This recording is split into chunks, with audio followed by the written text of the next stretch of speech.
everybody, welcome to the San Jacinto College North Unit. As you'll notice, we don't have a chassis on this. So this is the first podcast we're doing on a training module and the first podcast I'm doing with my braces. So I'm still trying to figure out how to talk, so just cut me some slack. So this was really a fun unit. They have a paramedic program there, so they want to have a box that's similar to a lot of units around the Houston area. They purchased this. This was originally a Fort Bend unit built in 1994. It was remounted in 2004.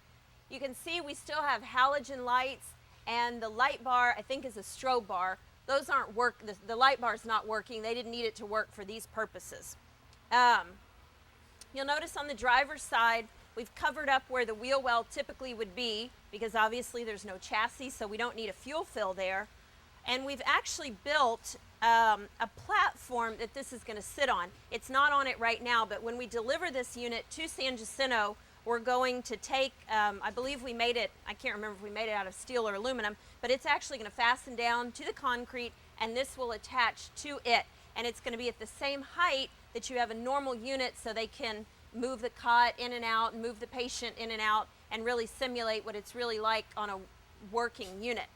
So something that's a little bit interesting on this unit is the electrical compartment. So I told you we were going old school in the Frazer Wayback Machine. So you can see way up here there's a little piece of masking tape that says Fort Bend E665. So that was the original owner of this unit, and then they remounted it, and finally now San Jacinto College has it.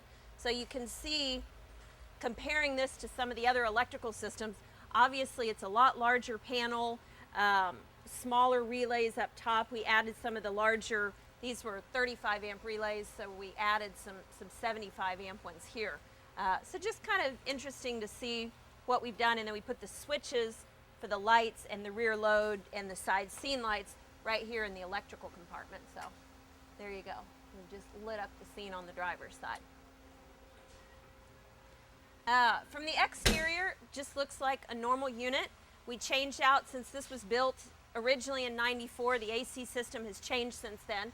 So we changed that out and have the new Dometic AC system in there.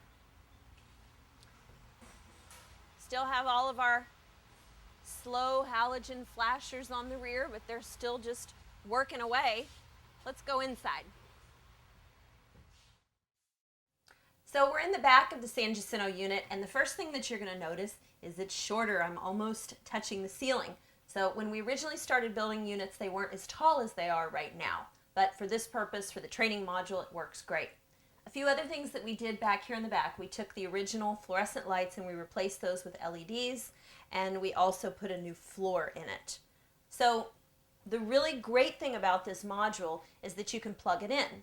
There's a shore power on the front, and it's going to work just the same way as it works in generator mode, although there's obviously no generator on this. They can plug this in at the college, have all of their lights running, have their air conditioning running, and really simulate what it's like to be in the back of a Frazer.